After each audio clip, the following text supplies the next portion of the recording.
Hi friends, ఎలా ఉన్నారు అందరూ? Welcome to our channel. ఈ వీడియోలో మనం శ్రీహరి చేతిలో ఉండే సుదర్శన చక్రం యొక్క విశిష్టతలు ఏంటి అనేది తెలుసుకుందాం. పురాణాల ప్రకారం శ్రీ మహావిష్ణువు 4 చేతులు 4 దశాలను సూచిస్తాయి.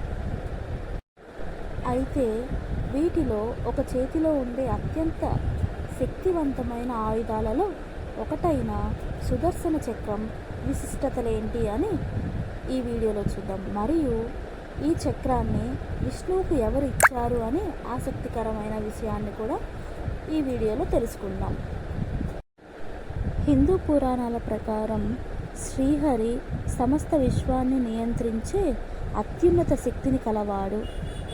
అందుకే తనను విశ్వానికి రక్షకుడిగా పిలుస్తారు.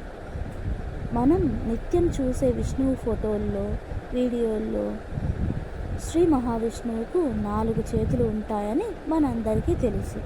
అందులో కుడి చేతిలో పై భాగంలో పద్మం అనగా కమలం, మరో చేతిలో గద, ఎగువ ఎడమ చేతిలో శంఖం ఉన్నాయి. ఇవి మాత్రమే కాకుండా మరో చేతిలో సుదర్శన చక్రం ఉంటుంది. ఈ చక్రానికి విష్ణుమూర్తి 8వ అవతారమైన గోపాలునికి అవినాభావ సంబంధం ఉంది అని మన పురాణాలు చెప్తున్నాయి. హిందూ పురాణాల ప్రకారం కార్తీక మాసం శుక్ల చతుర్దశి తిథి రోజున శ్రీ మహావిష్ణువు శివయ్యను పూజించేందుకు ఒకసారి కాశీ వెళ్ళాడు. అక్కడ మణికర్ణిక ఘాట్లో స్నానం చేసి తరువాత 1000 బంగారు తామర పువ్వులతో శివుడిని పూజిస్తానని మొక్కుకుంటాడు. అయితే మహావిష్ణువు స్నానం చేసి పూజను ప్రారంభించే సమయంలో శివుడు తన భక్తి పరీక్షించాలని ఆ 1000 తామర పూలలో ఒక తామర పువ్వును తగ్గిస్తాడు.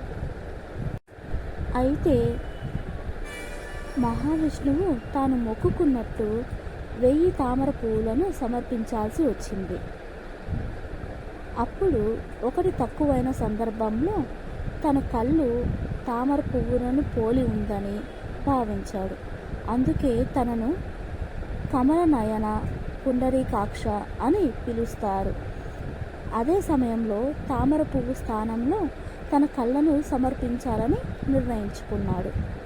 తన కళ్ళను శివయ్యకు సమర్పించడానికి సిద్ధపడేలోపు శివుడు తన ముందు ప్రత్యక్షమై ఇలా అన్నాడు: ఓ హరి, విశ్వంలో నీలాంటి భక్తుడు లేడు అని అన్నాడు.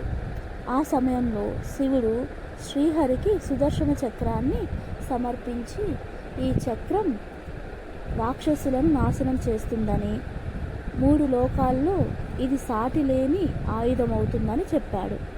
అంతేకాదు, ఆ రోజు మహావిష్ణువును పూజించిన వారికి వైకుంఠలోక ప్రాప్తి లభిస్తుందని